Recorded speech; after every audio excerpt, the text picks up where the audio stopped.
Hey everybody, Will from 1 Kilo Weightlifting here.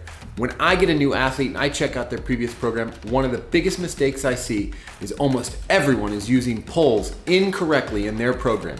I'm gonna show you in this video how to use clean pulls and snatch pulls the right way to bump your total and make you lift big weights. And that's coming up right now.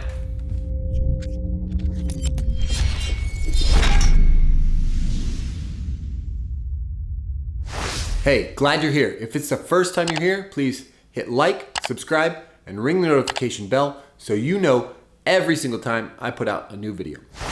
So in my weightlifting career that spanned over 20 years, I loved to clean, I loved to snatch, heck, I even loved to squat. I kind of loved to jerk, but one thing that I hated doing, never enjoyed, was doing pulls. And I think if you're a weightlifter, you can totally relate to the feeling of doing pulls. You might have just finished your clean workout. Heck, it could have been finishing a snatch workout, and you load the bar up and you put something on there that you've snatched before, something you've cleaned before, and you take it for the pull and it just feels like a house. It feels like it's jumped on your back and you can't even believe that you've ever lifted this weight before. And so pulls can be super duper frustrating, and because of that, a lot of times we leave them out of our program, underemphasize them, or just throw them at the end and kind of not think about how to do them or how much weight to do at all. So I want to help you correct that issue. And first, I'm going to tell you that thing where you felt like the pulls were super duper heavy, that's science. They are heavy, right? And there is a reason that every single one of those pulls feels extra slow, and so slow that you could never imagine cleaning or snatching it. So that reason is when we start the pull and we finish a lift, the peak velocity in a full lift comes somewhere after that point where an athlete gets full hip and knee extension. Probably about belly button height or a little bit higher even is when the peak bar velocity happens. When we do a pull and we finish with our arms straight and down, we are actually terminating the lift before it has a chance to reach peak velocity. So we are actually slowing the bar down just like we suspected. So pulls are gonna feel slow. In fact, I've done probably the most research on velocity-based training as it pertains to weightlifting as a sport. Go check out my book.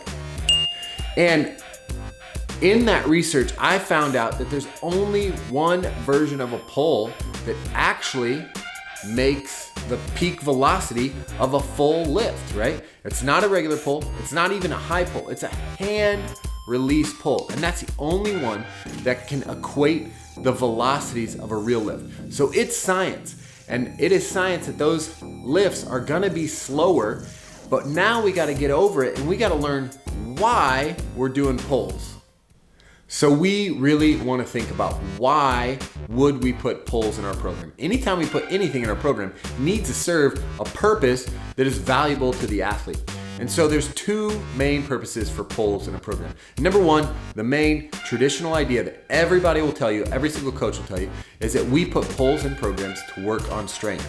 Traditionally, pulls are gonna be at the higher end of an athlete's 1 rep max scale, maybe 90% of a 1 rep max for 2 to 3 reps, could be 100% for 2 reps. It could be 110% for 1 rep.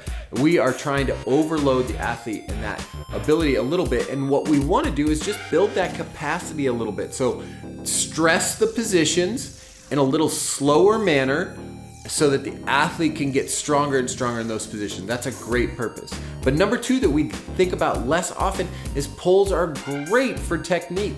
And I know we think about loading them up heavy and all that kind of stuff, but if we have an opportunity to put the bar in our hands, we are practicing the movement. And when we take out the rack and turnover position in the snatch or the clean, we're actually lowering the stress on the body so that we can do more lifts than otherwise we would be able to do. So we are practicing technique. So with that in mind, you have to do pulls with perfect technique. You may not overload a pull past the point of your technical proficiency. So anytime we have a bar in our hand, we take it very seriously and we try to do it with perfect technique. So the two purposes of pulls are strength and technique.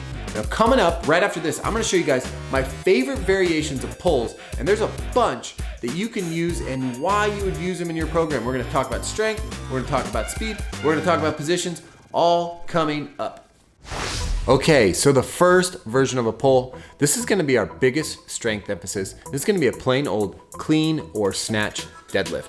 So we wanna set up with these exactly how we would set up at the start of a normal clean or a normal snatch. We do not wanna take like the deadlift kind of higher hip vertical shin position. We are doing these just to mimic the positions from the floor, but with a pretty significant overweight on this one. So set up, get tight, pull, mimic those positions. These will be our slowest but heaviest, so working the most on strength. The next one, this is probably the most traditional version of a pull, is a regular clean pull or snatch pull. Some would call them a low pull or a straight arm pull, but we just call them a clean pull. Some coaches even call them a clean extension or a snatch extension, but we call them clean pulls. In this case, we're gonna mimic the positions, probably a little bit lighter weight. We're gonna finish through the toes with a little bit of a shrug at the top. Arms are gonna stay pretty straight and the bar is gonna stay super close to the body as we finish. One big mistake we see is athletes bumping the bar out at the finish. So make sure you're not doing that and keep that bar close. This will work on strength, definitely work on position. It's gonna be a little bit lighter than a clean deadlift, but heavier than our other variations. Here's a bonus one for you. This is a huge driver of strength, particularly for athletes who do have some breakdown off the floor. So again, we're talking technique. So if the athlete has a technical breakdown off the floor, or if they're weak off the floor, strength, we're gonna do this. This is a clean or snatch pull from the deficit. So we use a 1 inch to 1.5 inch deficit so the athlete can stand on. We can get up to as much as a 3 inch deficit. And athletes just need to take that start position and get even lower at the start. So they're gonna use more legs on the start to drive out of the start position and maintain a great chest and back angle as they pass the knee. Next, we're gonna think about doing a technical lift, but mimicking the speed primarily of the lifts.